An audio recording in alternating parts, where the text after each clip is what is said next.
You're listening to the Options Insider Radio Network, the home of the Options Podcast. For more quality options programs, visit theoptionsinsider.com or search for Options Insider Radio Network in your podcast provider of choice. Listeners can also access all of our programming through our mobile app available in the iTunes and Google Play stores. Select programs are also available via live stream at mixlr.com/options-insider. That's mixlr.com/options-insider. Don't forget to follow along with your favorite programs and submit your own questions for the hosts at twitter.com/options, stocktwits.com/options, facebook.com/theoptionsinsider, or via questions at theoptionsinsider.com.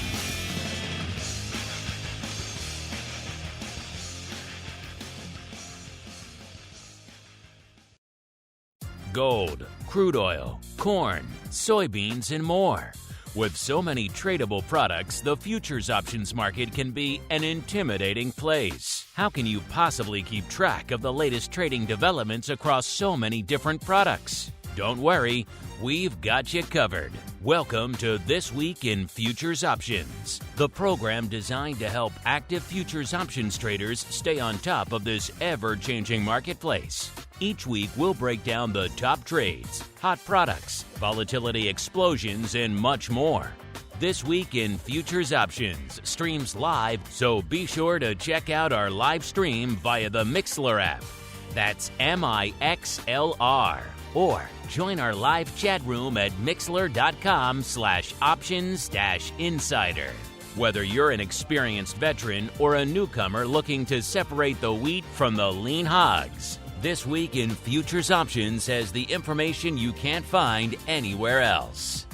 This Week in Futures Options is brought to you by CME Group, the world's leading and most diverse futures and options exchange. For more information and educational resources about futures options at CME Group, visit cmegroup.com/options. This Week in Futures Options is also brought to you by FTSE Russell, a leading global provider of benchmarks, analytics, and data solutions. For more information, please visit ftserussell.com, cboe.com, and cmegroup.com. And now, get ready to break down the latest futures options trading activity. It's time for This Week in Futures Options.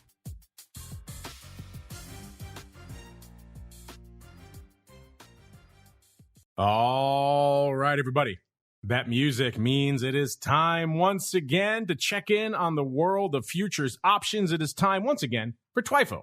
This Week in Futures Options. My name is Mark Longo from theoptionsinsider.com, as well as, of course, from the ever-compelling network upon which so many of you are binging and enjoying these days. All we ask, if you listen on the on-demand side, we know a lot of you do. You're busy, we get it. You're out there doing stuff, we get it. Then just rate and review the show wherever you get it, whatever platform. It's on pretty much everything under the sun, all the usuals, the Apples, the Googles. You listen on Audible? I know it's up there. No one's ever written to us saying they listen on Audible. You can do it on your Alexa smart device, YouTube, pretty much wherever you can get content these days. You can get our content. So if you like what you hear, keep rating and reviewing on your platform of choice.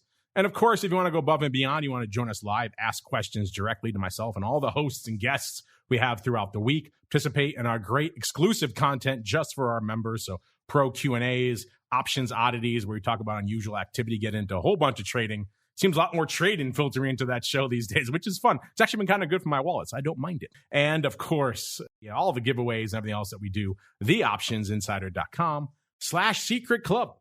That's the place to go to begin your journey to the dark side. Let's see who's joining us on that journey today, holding down the CME Group and FTSE Russell hot seat today. We have our old friend, Mr. Todd Colvin, the Senior Vice President of Global Institutional Sales over there at Ambrosino Brothers. Todd, welcome back to TWIFO, sir. Thank you, Mark. Thanks for having me on. It's good to be here. There's a lot going on in the world and over the last week or so. So I look forward to getting started. I see here in my notes, my producers mentioned the last time we had you on was February 24th. An inauspicious day, Todd. Nothing much really happened that day, I don't think. Nothing changed the global balance at all on that day. Nothing at all. Still doesn't. So I'm a little nervous to have you back on because what other shoe can drop now that Todd's back on? I guess we'll find out as it is time for the Movers and Shakers report. It's time to find out what's rallying on the light side and falling to the dark side at CME Group this week. It's time for the Movers and Shakers report. All right, everybody, welcome to the Movers and Shakers, the portion of the show where we break down what is lighting it up to the upside, aka the light side, and to the dark side over there at CME this week. Todd, you know the dance by now. I will say, looking at the report here, it is predominantly bearish, I would say. A lot of red on the screen, even though we can scrape together probably about a top 8, maybe a top 10 if we work really hard at it. You can see this report for yourselves, listeners, if you follow us or if you follow CME on Twitter. We do tweet it out right before showtime out there. So, Mr. Todd, where should we begin our journey this week? To the light side or to the dark side? Let's start on a positive note. Let's go light side to kick things off. Let's do it here. And Todd, I know you're huge in the ags. You love them. So you picked an interesting show to come on this week because all the upside is pretty much all ags. I saw that. With the exception of number 1, which I won't spoil yet. Number 5, listeners, SRW wheat. I wonder what could be driving the ags north right now. I have no idea. SRW wheat up 2.14%. Just to give you a little bit of frame of reference, listeners, to break into the bottom 5, you need to be up 4.62%. So more than double what we're seeing on the upside. Again, shows the gusto we're seeing and the amount of red we're seeing on the screen this week. Number 5, SRW wheat, 2.14% to the upside. Number 4, soybean oil, up nearly 4%, 3.95%. Number 3, our old friend oats, kind of a frequent offender, up 3.99%. This week, last week, goes number 5 in the same direction, up 2.1%.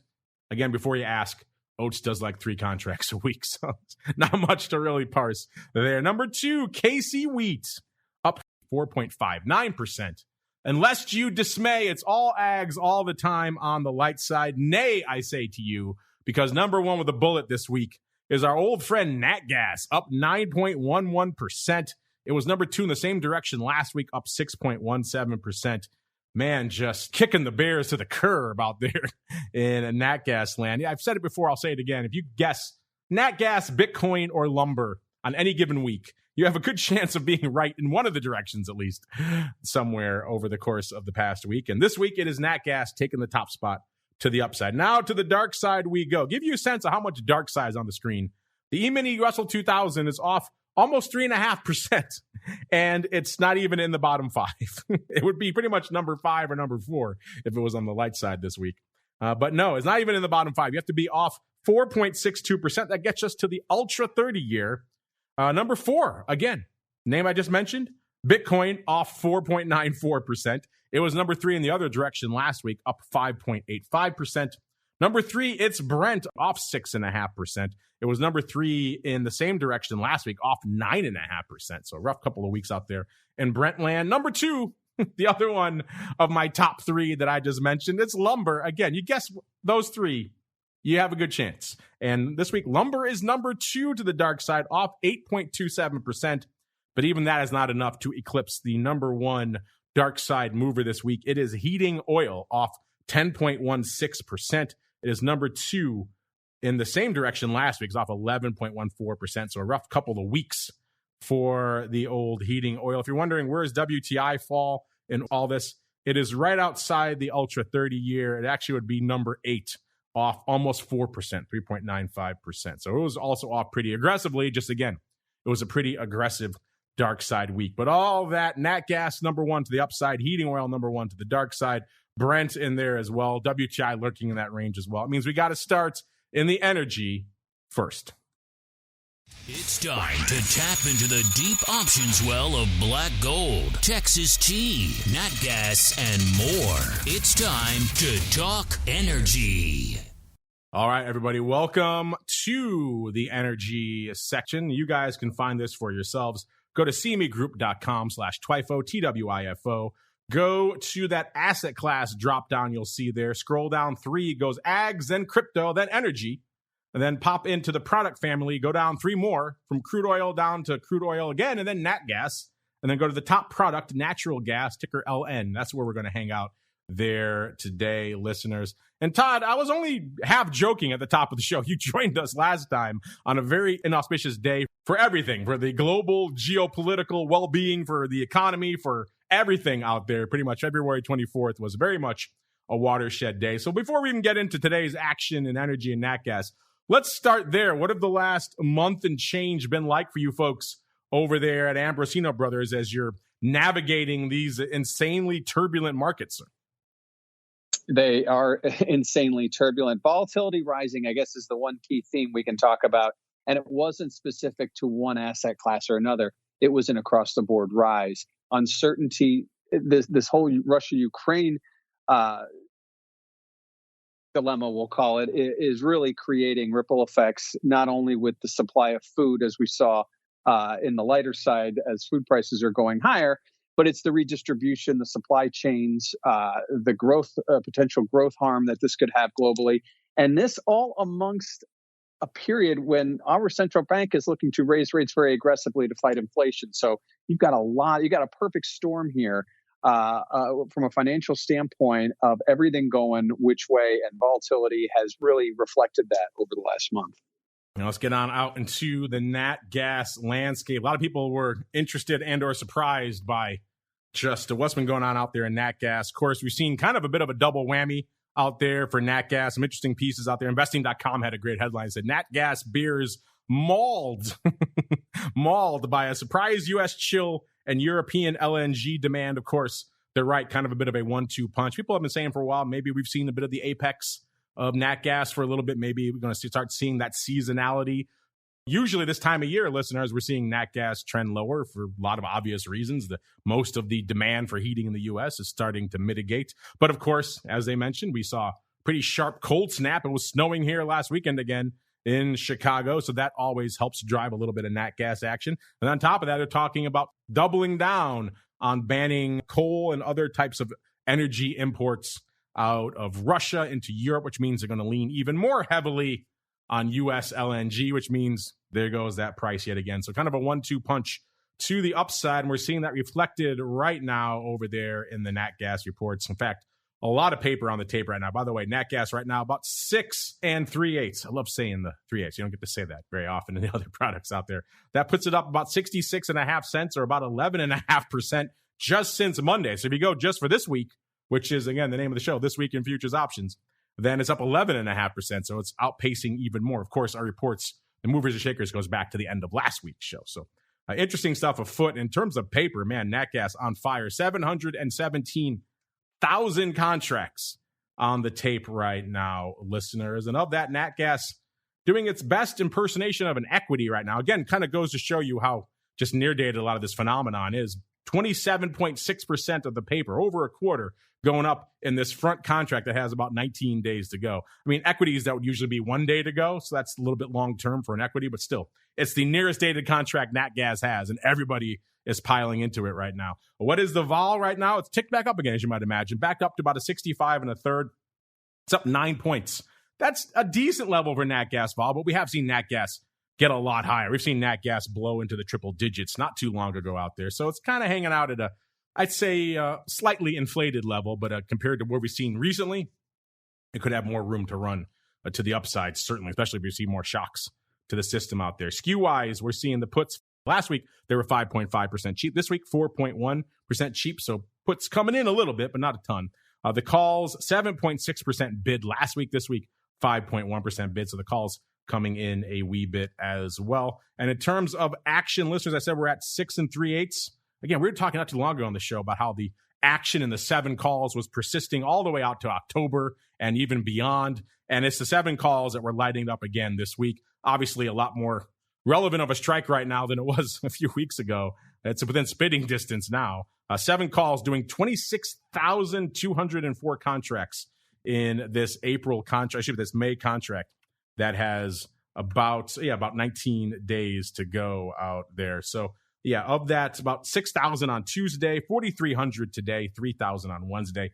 It's been, I take that back. That was the 5 puts. We'll get to those in a second. The 7 calls did a whole bunch of paper yesterday and today. 10,187 yesterday, 10,401 today. So just a ton of paper and only slightly opening yesterday. Shows what a fury of paper was going on that 7 strike, 5,400 on Tuesday, only 267 on Monday. So all this paper coming in the last few sessions. Followed hot on its heels by these 6 strikes, the 6 calls.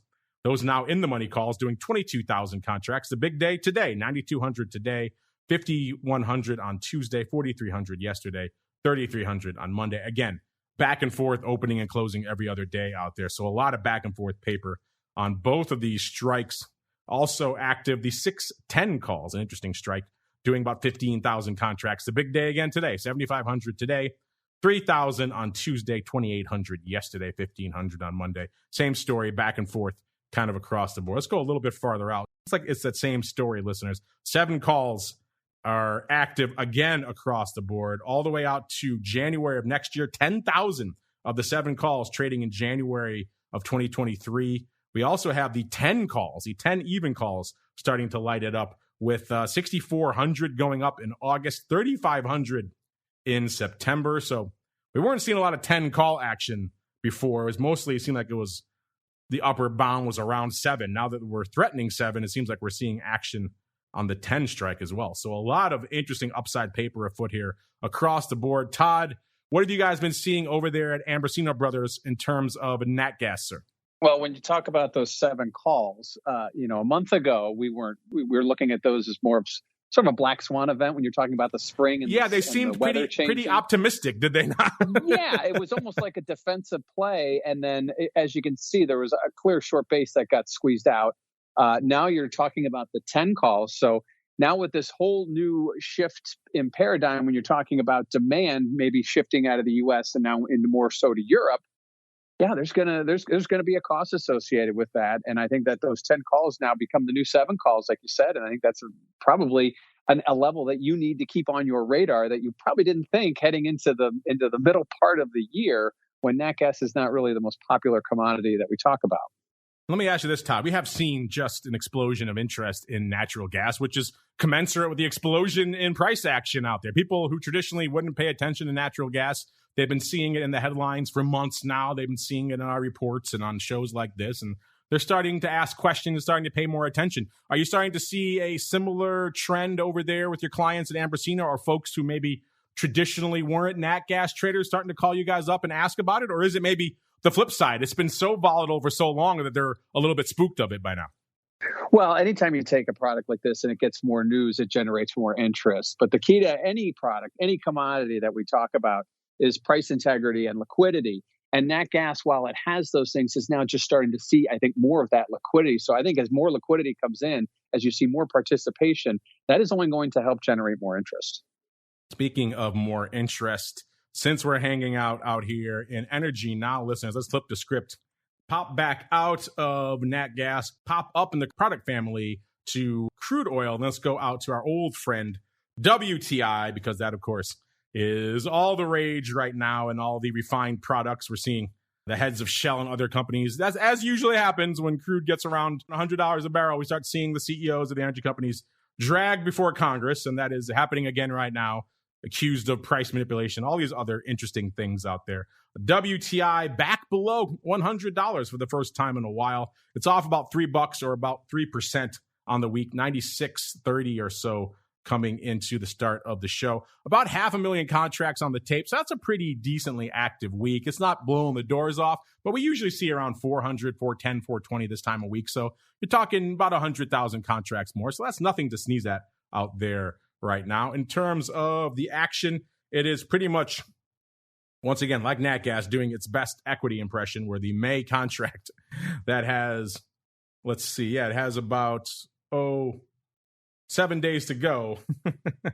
That one's doing 38% of the paper. We're not going to hang out there. That's a little bit close to home. Let's go a little bit farther out. Let's go to the June contract, doing about 23, almost 24% of the paper. So nearly a quarter of the paper going up there as well. That has 40 days to go. So a little bit more meat on the bone there. If you're wondering what is WTI vol out there in June, it's about a 53 and a third.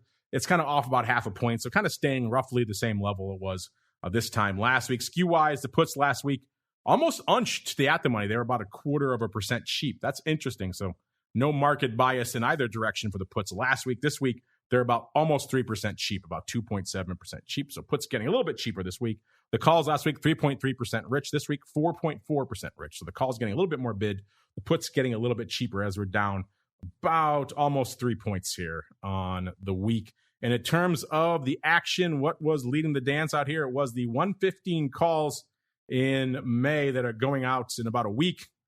These did about 12,500 contracts this week. The big day was Tuesday, 6,500, 3,300 on Wednesday, about 2,000 on Monday, and about 1,000 today. Again, back and forth on this 115 strike. For much of the week, there's no clear bias in any direction for terms of opening or closing. Followed right behind it by the 90 puts. That's quite a strangle there, quite a risk reversal. The 90-115. 90 puts doing 12,200 this week. The big day for those was today, 5,500, followed by 4,400 yesterday, 1,500 on Monday, and about less than 1,000 on Tuesday. Again, back and forth every day this week. And let's see, right behind that, we have the 80 puts here, and that's what was driving a lot of the paper in June. The 80 puts going up 11,581 times this week. So that's a lot of paper out here. The big day for that was Monday, 5,400, most of that opening. So opening 80 put action on Monday, 2,100 on Tuesday, slightly closing, 1,500 on Wednesday, also slightly closing, and then about 2,600 going up today. So those 80 puts in June have actually been fairly active. What do you think about those, listeners? 80 strike by June expiration? We could certainly get there. Some people have argued when we did our WTI poll a few weeks ago that there is that seasonality in that midsummer period. The June may be a little bit early for that. Usually it's around July it seems to kick in, but interesting stuff afoot here in the June 80 puts. And let's look really quickly as well. Any other funky... Well, before I could even get that out of my mouth, the 210 calls we're trading. We're trading in November 840 times. Oh, another one of these, Todd. We got the 210, 245 vertical went up 700 times on Monday. It looks like they were opening on both. So 8, yeah, wow. And then it did another 140 times on Wednesday. So there you go. You want nonsensical strikes, lady listeners. 210, 245. How do you like that vertical? Todd, a lot's been going on out there in the world of WTI. What caught your eye this week, sir? Well, I think as long as we continue to see this war going on in Eastern Europe, that's going to keep oil prices elevated, not only because of the risks that we see inherent geopolitically, but you've also got now this, again, a supply chain hiccup, especially if you're going to have to start getting your oil from somewhere else via cargo ships, via however you're going to get it from point A to point B. There's going to be a cost associated with that. And I think that these higher levels, once we see things cool off, and if we can find a way to generate a peaceful solution, a resolution in Eastern Europe, I think oil prices will come down, but I don't think they come down as quickly as we saw them going up. That's typically not the way it works. But you know how this show works, listeners. We have to keep on rolling. Mr. Todd, you are our guest. I will allow you to choose where we go next. Which product complex is lighting up your tape, sir? Let's head over to the metals. I think we can make that happen. All right, metals, here we go. Werewolves beware. It's time to explore the options activity in silver, gold, and other shiny things. It's time to talk metals. All right, listeners, welcome to the metals. You guys know where to find this. Pop out of that asset class, drop down, scroll all the way down to the bottom of the list. That'll get you to metals, and head on over to the precious product family. And then, Todd, where should we hang our hat first? You want gold? You want silver? Something else floating your boat, sir? I like the gold bucket today. All right, gold it is. So drop into that gold product family, listeners, right now. Gold, as we kick off the show, 1937, so shy of that 2,000 level again, up about 13.5 handles, about 0.75% on the week. Todd, what's been lighting up your tape and the tape of your customers this week in gold, sir? The very interesting thing about gold is since the March FOMC meeting, that's going back about 3 weeks, we've seen gold locked into a price range of $1,900 to $1,950. It's danced around both edges of that range. But as you mentioned, it's right in the midpoint of that range, $1,937, up about $13 today. That despite seeing a stronger dollar, higher treasury yields, and a Fed that is ready to roll out the greatest rate hiking cycle that we've seen in our lifetimes. And gold just doesn't believe it's going to happen the way the Fed says, or it's waiting for confirmation. But either way, a lot of the signals that we're seeing are bearish to gold, and gold just is shaking its head. I don't believe it. Let's see what we're seeing out there right now in the gold options, listeners. By the way, 157,000 contracts on the tape in gold right now. So that kind of supports what you're saying out there, Todd. That's decent paper, but it's not blowing the doors off. So maybe the gold bug's playing a little bit of a wait and see out there as well. Coming to shutdown, like I said, 1937 is where we're hanging out in gold. And of that 157,000 contracts, 27% going up in that May contract that has about 19 days to go here. Let's see. By the way, gold vol has always been a bit of a slippery thing. You can catch it. It can get a nice little bid for a little while. Got to be pretty diligent about catching it and then getting the heck out of Dodge, because otherwise it can slip right back through your fingers. And it's kind of doing a little bit of that this week, off about 1.2 points, back down to about 14.5 in that May contract. And in terms of skew, a little bit of evolution on the call front, not so much on the puts this week. The puts last week, 3.6% cheap. This week, 3.5% cheap.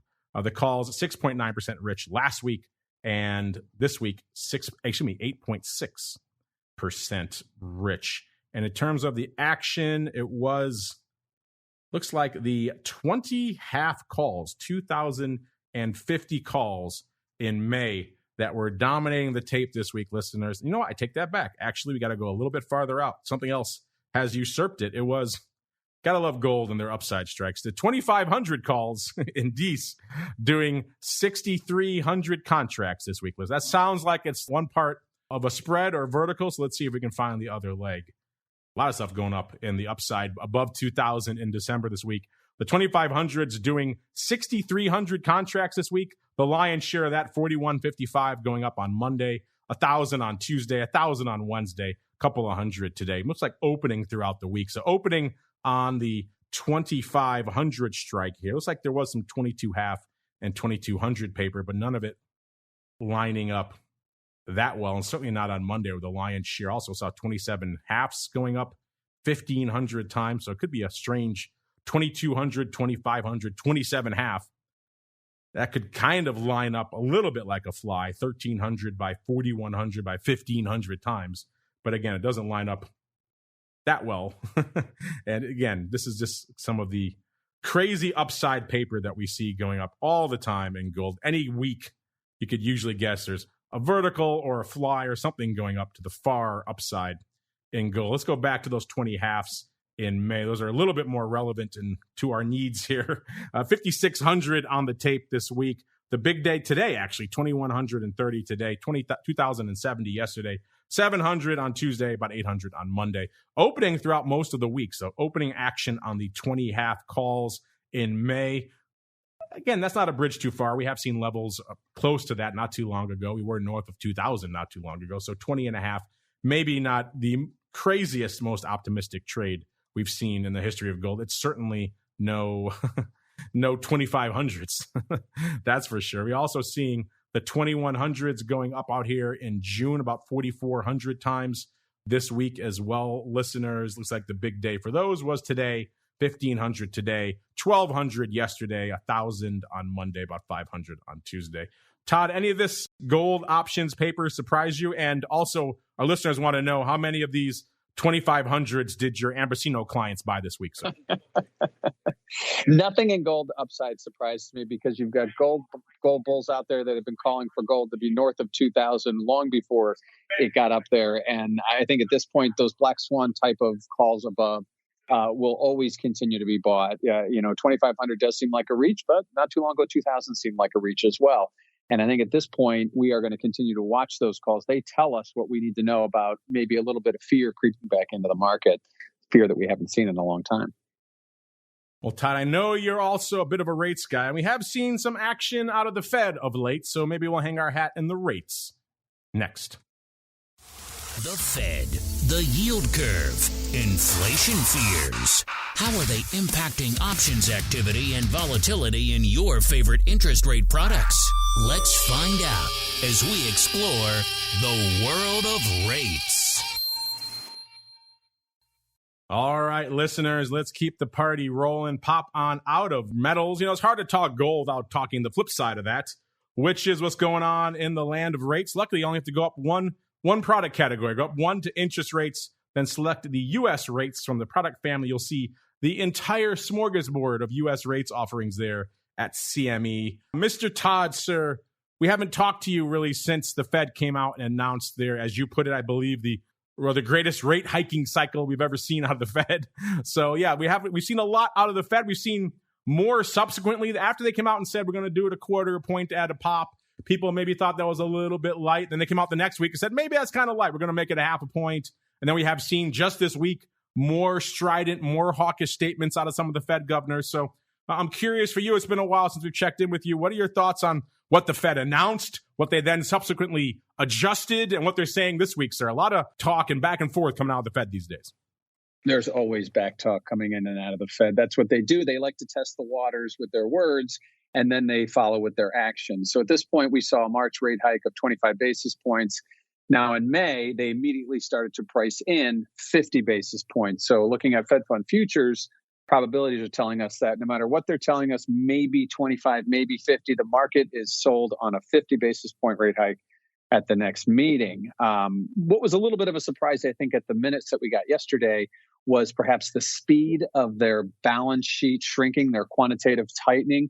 That may have caught the market a little bit off guard, but as you can see by the shape of the yield curve, which went inverted and then flipped back positive, all in 1 week, is now starting to price in perhaps that they will be looking to shrink that balance sheet of $8.5 trillion. That's trillion with a T, maybe a little more aggressively than had previously been thought. Yeah, let's see what's lighting it up out here. Is there a product that you particularly want to take a look at today? We can do 10-year, 30-year, Eurodollars. What's floating your boat today, Todd? Well, the two areas, and most of the action that we're seeing is in the longer dated. So we're looking in the 10 and 30 year on the Treasury side, and then looking out at some of those reds and greens in the Eurodollar, some of the deferred months, given the fact that perhaps there may have been a little bit of a mispricing there when we talk about the inversion flipping back to being positive. So why don't we start in the 10-year there? 10-year, we can do that, listeners. Going to that drop down, select the 10-year. Has been a little while since we sunk our teeth into the 10-year, but it's doing some paper as it is wont to do. Nearly 2.2 million contracts on the tape right now. So we said about 170,000 contracts in gold, about 700,000 in WTI, 2.2 million in the 10 years. That gives you a sense of the levels of volume going up in these different products, listeners, at about 120.165 right now out there in the 10-year. And let's see, of that 2.1, almost 2.2 million contracts, 40% going up in the June contract that has about 43 days to go. What is vol in the 10-year? Well, 10-year not known for being an extremely volatile product. If you want vol in the rates, you kind of got to go to the Eurodollars. That's where we see, 50, 60, 70, triple-digit vol levels sometimes out there. Not so much in the 10-year, a little bit more of a staid product. That said, we are seeing a bit of a tick up, about 2/3 of a point to right about 8% in the June contract, which again, 2/3 of a point on an 8% vol, that's a lot. It's a pretty sizable increase for a product that is not known for a lot of volatility. In terms of skew, also seeing some interesting evolution out in the skew this week. Last week, the puts were 4.2% rich. The at-the-money this week, exactly double, 8.4% rich. So vol ticking up, puts getting a demonstrable bid. The calls last week, 2.3% cheap. This week, almost 5.5% cheap. So the calls coming in, puts getting bid. Let's see all this paper that's going up. Let's see if we can make a dent in it and see what the heck is going up out here. 120 even puts in June. Seemed like they were leading the dance by a country mile this week. 92,500 contracts. So again, that's going to be more than a lot of the other entire products we talk about. Silver, some of the smaller equities and other things. 92,000 is a lot. And that's just in the June 120 puts. Not even a full strike. It's just one option on one strike. 120 puts. Let's see. The big action was Tuesday. 46,500 contracts on Tuesday. Again, kind of coinciding with some of this Fed talk we've been seeing this week. And pretty much 15,000 contracts every other day this week. A total of about 92,500. Looks like slightly opening on Monday and the rest of the week was closing. Right behind it, we have the 123 calls. 74,000 contracts exactly going up this week. The big day was Wednesday for this one. So a day after the 120 puts, doing 33,000 on Wednesday, 20,000 on Tuesday, almost 20,000 again today, and about 700 on Monday. So light day on Monday, but looks like it was pretty strongly opening throughout earlier portions of the week. Then we have behind that, we have the 124 calls. Again, this is all in June, listeners. 61,000 going up this week, the big day for those. Tuesday, 29, almost 30,000 on Tuesday, about 14,000 on Wednesday, 9,000 on Monday, and about almost 9,000 again today. So a lot of paper out here in the 10-year. Todd, any of that surprise you? Are you seeing any interesting inquiries or trades coming from your clients over there at Ambrosino in the 10-year these days? They're buying puts with both hands, and they have been for a long time, and put buyers have not been rewarded. As you've noticed, yields have been stubbornly low outside of this last move we've seen since the beginning of the year. And I think at this point right now, you're trying to gauge is, will the Fed be as aggressive as the market is now seemingly pricing them in to be? And a lot of this can change. Now, treasuries don't change as quickly as, say, some of these other commodities like NatGas, and they don't turn on a dime. But we do see big shifts if the market isn't ready for it. And I think some of this calls that you're talking about are buys on the cheap, given the fact that call skew is cheap here. Vols are still a little bit elevated, but they are able to buy calls cheaper than maybe they were a week ago. So at this point, or a few weeks ago. So at this point, I think that some of that is protection against a reversal and perhaps the Fed not giving us what the market is pricing that they will. All right, Mr. Todd, looks like the markets are giving us a strong rally now after having sold off for most of this week. So let's get into that next. It is time to talk some equities. It's time to explore the volatility swings, skew changes, and hot options trades in your favorite indices. It's time to talk equities.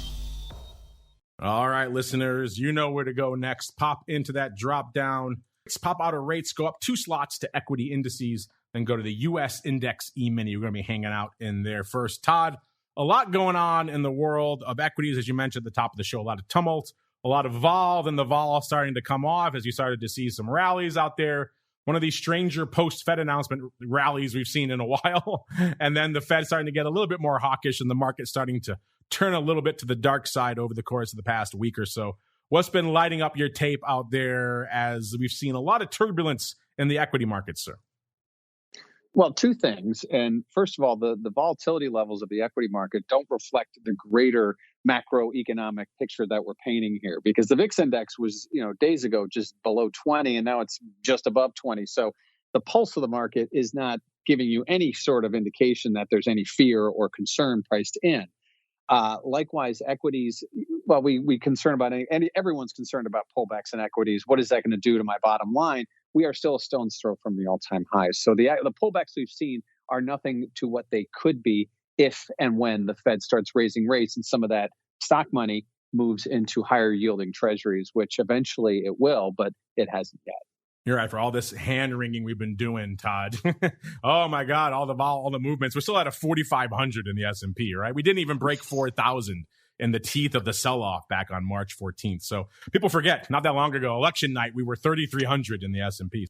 And in the depths of March of 2000, which let's hope we don't address those again, but we were well below that, Todd. So if this thing wanted to sell off, it certainly has a lot more room to go to the dark side. So all this hand-wringing at 4,500, a couple of 100 points in the S&P away from the highs. It's a pretty muted sell-off, even though I know in some of these smaller names, the sell-off has been much more pronounced out there. Speaking of smaller names, let's head out there now. Let's go out to the Russell 2000, go into that drop-down, listeners, go into the E-mini Russell 2000.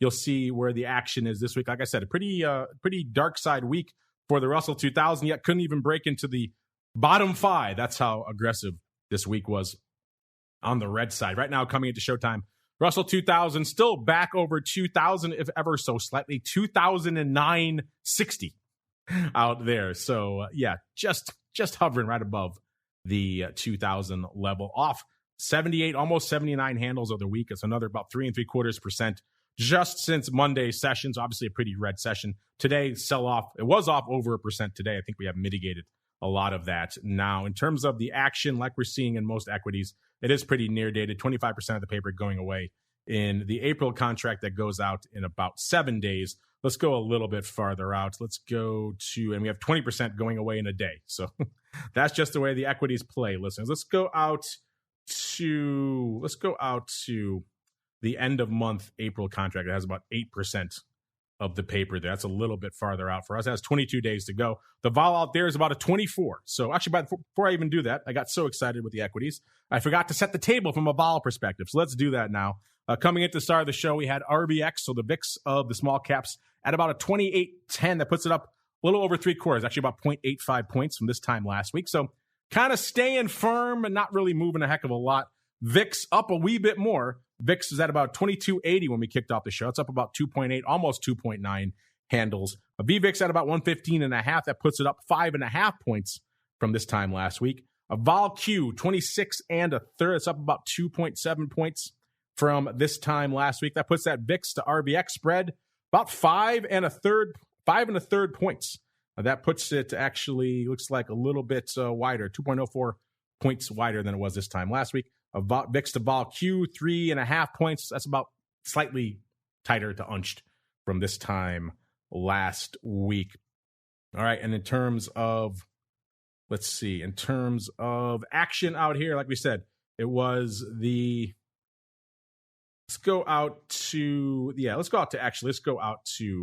May contract. That has 43 days to go. That did 23% of the paper out here. So a little bit more action there. That's where the 2170 calls were lighting it up this week with a fair amount of paper out here. So people are always asking about small delta calls. 2170s in May, not that small, but they are smaller deltas. And we're also seeing 2110 calls going out this week and 2190 calls going out in 7 days, where a lot of the action was. So it still is upside calls. I don't see those big footprints we were seeing last week. I don't see those going up this week. It seems like it's all 2100 and above level calls that seem to be leading the dance out here. Also 2230s going up in June quite a bit this week as well. So again, upside calls pretty much across the board where the action was in small caps this week, listeners.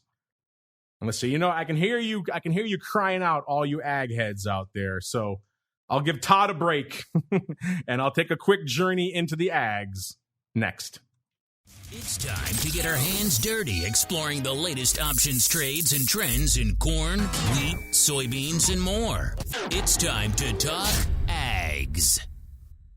All right, everybody, welcome to the ags. In this case, we're going to get out of the equities, pop up to the top of that list, the ags section, pretty easy, agriculture. Then go to the grains and oil seeds at the top of the list. Then go down to SRW wheat. You may say, why? Why SRW wheat? SRW wheat was only number 5 on our movers and shakers this week, up 2.14%. KC wheat was number 2, up 4.59%. And you are correct. But also, when you look at the actual comparative numbers, Chicago wheat, a.k.a. SRW wheat, blows the doors off KC wheat. KC wheat's done about 13,000 contracts so far this week. Chicago wheat, 53,000. So that's where the action is. We're going to hang out there this week. Again, put all this in perspective. That's not even as much as I think the 120 puts we saw on the 10-year. So again, put all this in perspective out there. But you ag folks have been writing in and asking a lot these days for more ag. So we'll see if we can get that into the rotation this week. Right now, SRW wheat, 1021 and a quarter, up about 3 3/4% just this week. 30, 36, almost 37 handles this week. Of that, unlike the equities, 43% is going up in the contract that has, a nice 15 days to go. Not the contract that goes out tomorrow or the contract that goes out next week. So that's nice to see. A little bit longer term. And of that, let's see, what is the vol out here right now in Chicago wheat? It's about 41, off a little over 2, about 2.2 points. So still pretty frothy for wheat vol. But then again, given what we've seen out there of late, it's hard to argue. I mean, the wheat was crazy for a while there. How high did see if I can get it here. Yeah, we got in the teeth of that madness, listeners, all the limits in early March. We saw at the money vol in wheat, the strike was 1135 and the vol was 162. So we're talking roughly a fourth of that right now. My goodness, how crazy that vol got out there. In terms of the skew, the puts, Last week, 4.2% cheap. This week, coming in a little bit, 2.3% cheap. The calls last week, 6% bid. This week, 4% bid. So the call is still leading the dance, but coming in a little bit. And of that action, let's see, what was the big song and dance this week? It actually was a little bit farther out. It was in the July contract that has, about 78 days to go. That 1,200 calls. So back up to those frothy levels, perhaps in wheat. It looks like they were taking them off. 1,600 trading on Tuesday and, about 1,000 on Wednesday. And so we have a total of about 2,500 of these going up this week. So looks like people maybe getting the heck out of Dodge on the 1,200s, deciding perhaps discretion is the better part of valor out there. And let's see what else. Also have the 1,200s are pretty popular this week. Also trading in June about 1,300 times. And also trading about 1,000 times in December. So 1,200s kind of across the board.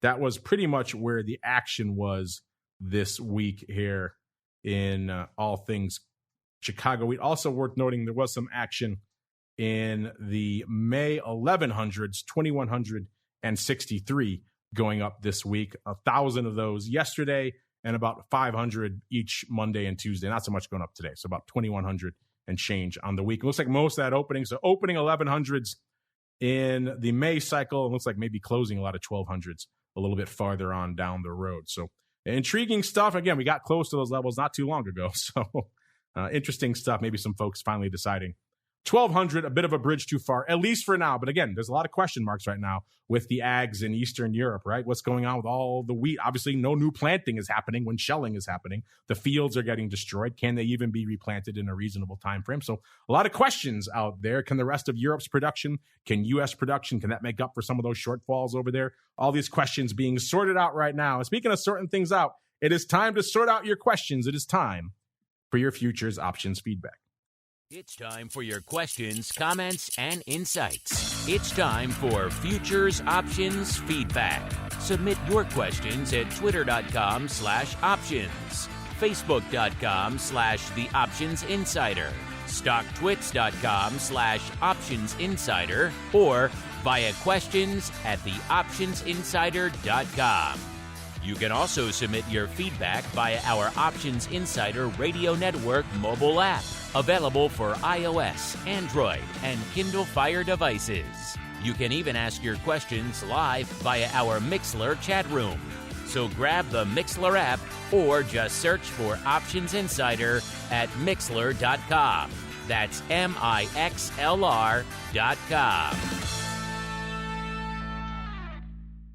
All right, everybody. Welcome to your feedback segment. Let's start. Todd, I want to get your thoughts. We have a kind of an interesting outside of the box question of the week for our audience this week. We asked them this week, Todd. Many people thought inverse volatility products died alongside XIV back in 2018, but the launch of SVIX last week has rekindled this debate over whether these products should even exist. If you don't know what we're talking about, listeners, these are products that are effectively short VIX, so short vol all the time. So interesting. Think about that from a risk perspective, what you need to do to mitigate that risk. And maybe it's not surprising why one of these products went the way of the dodo back in the great Volmageddon of 2018, and why no small number of people in the business maybe think they shouldn't come back. So we asked you guys, should they even exist? We gave you two choices, very simple. Yes, they serve a purpose, or no, they are too dangerous. And Todd, right now, about 80% of our audience saying yes, they serve a purpose, and no, only 20% saying they are too dangerous. I'm curious for you, Todd, where do you fall on these somewhat esoteric Franken products? Did you have a lot of clients back in 2018 get caught up in all this XIV short VIX fiasco, sir? And what are your thoughts about a new one being approved and getting listed last week? I think that when you're talking about any kind of market changes, you want to keep it balanced. Adding a short side only builds probably some more interest. To get long vol, we understand what that is. But if you want to represent a short vol position, this gives investors an opportunity to do that. And I think at this point, we've learned a lot since 2018. Obviously, the market matures every day. So do market investors. And I think at this point, adding another way for investors to represent their opinions is only a good thing. All right, let's see. Like I said, our audience so far are agreeing with you. 80% saying yes, only 20% saying no. Let's hope they have solved a lot of those issues. I want to get those folks behind SVIX on maybe our Vol show coming up soon, so I could pick their brains a little bit about how they brought this back to life, what safeguards they're putting in place to prevent a repeat of Volmageddon. Speaking of safeguards and problems, Todd, let's go to this question from Marchex. This is up your alley as our broker representative on the show today. He says, hello, TWIFO program. Hello, Marchex. He says, I've had a few margin calls while trading stocks and options on stocks. So I'm familiar with the process, unfortunately. Well, I'm sorry to hear that, Marchex. He says, my question is, can you still get a margin call when trading an option on a future versus a stock? Thanks. Still trying to figure out this whole futures options thing. Mr. Todd, maybe if you want to, like I said, as our duly appointed broker representative on the show today, if you want to do a quick overview of the margin call process with options on futures, have at it, sir. Options on futures are treated exactly the same. So if you're purchasing an option, you pay the premium. That's your margin right there. You don't owe any more. But if you're short an option and the option gets away from you, say during a Volmageddon type of scenario, yes, you are going to be responsible for maintaining your margin with whatever your clearinghouse requires in the exchange. So yes, there is no free ride here. You don't get to pass go and collect 200 just because you're dealing in the futures world as opposed to the equity markets. I think people have some mystical perception. The futures options are entirely different, Todd. They don't work the same. Yeah, if you buy an option, that's pretty much your risk, right? It's very straightforward. And shorting options work pretty similarly as well. So yeah, unfortunately, if you're familiar with that process, and it sounds like you are, and again, you don't want to be too familiar with the margin call process, but it sounds like you are. It's going to work in a very similar process. So if Todd's got to call you up for the margin calls, it's going to be pretty similar. Todd, you have to do any margin calls over there at Ambrosino? Or they kick that off to somebody else? No, we don't do that. No, that's as an executing broker, we are the ones who facilitate the trade. The clearinghouse deals with all the behind the scenes. Oh, that's good. You don't have to make more. That's not a fun job. No one wants to make the margin call. All right, let's keep on rolling. Let's go to Ellen and Mackenzie. Both have kind of related questions. I guess we can kind of lump these together. First off, Ellen, do you have any updates on the new CME micro Bitcoin and ETH options? And then Mackenzie wants to know, now that micro options have launched at CME, how do you feel they compare to the other major optionable product for U.S. traders, BITO? And do you have a preference? Maybe, Todd, we'll start with you on your thoughts on this. I know you have a lot of clients starting to hit you up over there at Ambrosino on the crypto front. One of the problems was that the products they had were too freaking big, I think is a technical term. So a lot of clients just couldn't trade them. Now they have micro futures, and they just about a week ago launched the micro option. So it's still very early days, but do you have any thoughts on this growing ecosystem of micro crypto products at CME? And have your clients started to pick up on these things? Not quite yet, but I think you can look at it the same way we looked at the S&Ps back in the day. You had the big S&Ps. They were really more for institutional investors and a gauge. And then you introduce the E-minis, and that opens the door a lot cheaper, obviously, a lot less expensive to participate. And that obviously opens the doors to a vast number of different investors. I think these micro cryptocurrency products will do the same. We want to see more people involved in the products. Obviously, there's a learning curve there. But at this point, the more you get in there, not only the more do investors like and participate, but it makes the market more efficient to have more participation. To answer your first question, Ellen, we haven't seen a ton of volume yet on these, and we're still waiting for these to kind of propagate through to our TWIFO reports. So they're kind of a new listing, obviously, so they haven't really percolated their way through yet on the list here. So as soon as we have more data on exactly what's lighting it up on these micro options, again, they're only a week old, so kind of early days still. Once they start propagating through our reports, we get a little bit more volume on the tape. We could speak a little bit more coherently about these things. We saw a decent uptake, though, on the micro Ether futures side, and they only listed back in December, and they already have decided to list options on them. So clearly, CME was in a place where they were comfortable with it. So I think they will get there, even again, it's only about a week. And in terms of Mackenzie, a lot of people have been asking about BITO. I feel like I've been talking about BITO all week here on the network. But yes, right now, how does BITO compare, she wants to know, to the micro options at CME? I think for right now, in terms of liquidity and, spreads, it's kind of hard to compete with BITO right now. BITO is averaging around 60. In fact, pulled it up to 62,000 now, 62,000 contracts a day. You're just not seeing that yet in the micro. And it's going to be some time before we get anywhere close to that. So if you want tighter spreads, more liquidity, BIDO is the way to go. Now, obviously, BIDO, you're talking tangentially related to what we're talking about here because they are off the CME big futures. So you are still trading around those CME futures at the end of the day. And all the standard caveats apply that we've said about BIDO many times. There's that negative roll yield. It's going to drag on that product somewhere around 10 to 20% a year. I mean, the numbers kind of move all over the place depending on the contango. But if you're going to buy and hold BIDO, just be prepared for a pretty substantial headwind on that. But if you're coming in to trade collars, to trade risk reversals, to trade verticals and different types of spreads, there is liquidity there. And so for a lot of our U.S. audience who are waiting for the volume to materialize on the CME products, maybe they haven't taken the full leap to the dark side yet and jumped into the futures and futures options markets. BIDO is a very decent surrogate for that. Remember, just keep it short term, get in and out, get a little bit, you take advantage of some of what's going on out there from a liquidity perspective. If you buy and hold BIDO, it's a little bit more challenging, but we can talk about some strategies for that too. In fact, we have all week. Check out some of our pro Q&As and options boot camp that we had earlier this week there. But still intriguing stuff here in terms of the micro options.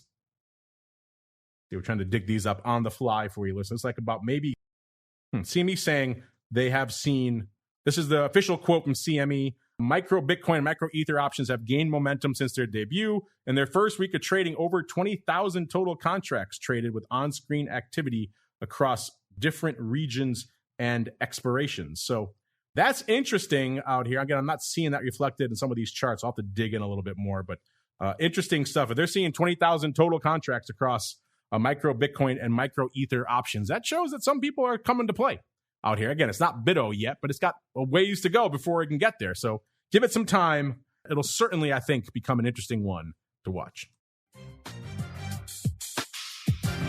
All right, everybody. You know what that music means. Unfortunately, that brings to a close our broadcast day for today, but don't fret. We'll be back at you again tomorrow, noon Central, 1 p.m. Eastern, to talk all the great volatility out there. So that should be an interesting one to get into. And, of course, we'll be joined by our buddy, Mr. Jim Carroll out there from talk all things all things vol. So that should be kind of fun. And, Mr. Todd, before we go, if you have folks want to check you out over there in the land of Ambrosino, maybe reach out to you, where should they go? What should they do, sir? Two places, tcolvin14 at Bloomberg.net. I'm on the Bloomberg Network. I'm also on Twitter at TJC1539. There you go. Check them out over there at Ambrosino Brothers as well, listeners. And, of course, you know where to go. Check out all these reports we're talking about all show long. CMEgroup.com/TWIFO, TWIFO, and /TWIO. Both of them will get you started on your journey to the dark side of futures option. Just be warned. The slippery slope. Once you get in there, it's hard to get out. You're going to want to check out this one, and maybe you want to check out Fluid Milk. And next thing you know, it's 3 a.m. But you've seen a lot of cool stuff. So CMEgroup.com/TWIFO is the place to go to begin that journey to the dark side. And of course, you know where to go to learn more about all things small caps. FTSERussell.com, FTSE Russell.com is the place to go to kick the tires and light the fires on the COVID Impact Center to see what's going on with Recon. Yeah, we're coming up on those days as well, listeners. So Recon, a bit of a market mover out there. So stay tuned for all the dates and all the announcements for all of that. Give them a follow on the old Twitters as well, at FTSE Russell, FTSE Russell, all one word. They put out a lot of great data in between episodes of this show. See you back here tomorrow for Volatility Views, and then back again next week, another episode of This Week in Futures Options. Stay safe out there, everybody.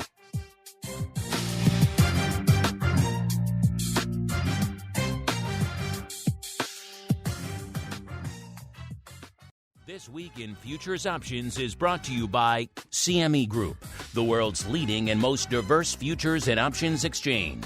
CME Group's markets help individuals and businesses around the world manage risks and seize opportunities. CME Group offers the deepest and most liquid options on futures across all asset classes, including interest rates, equity indexes, foreign exchange, energy, agriculture, and metals. For more information and educational resources about futures options at CME Group, Visit cmegroup.com/options. This Week in Futures Options is also brought to you by FTSE Russell, a leading global provider of benchmarks, analytics, and data solutions. Investors in the U.S. and around the world are using FTSE Russell indexes to benchmark their investment performance and create investment funds, ETFs, structured products, and index-based derivatives. Many Options Insider Radio Network listeners will be familiar with the Russell 2000 Index. Russell 2000 futures and options are currently trading on the Chicago Board Options Exchange and CME Group. For more information, please visit ftserussell.com, cboe.com, and cmegroup.com.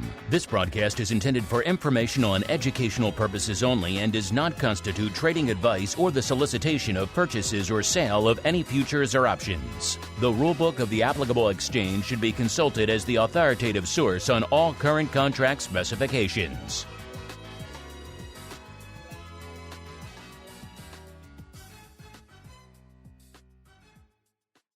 You're listening to the Options Insider Radio Network, the home of the Options Podcast. For more quality options programs, visit theoptionsinsider.com or search for Options Insider Radio Network in your podcast provider of choice. Listeners can also access all of our programming through our mobile app available in the iTunes and Google Play stores. Select programs are also available via live stream at mixlr.com/options-insider.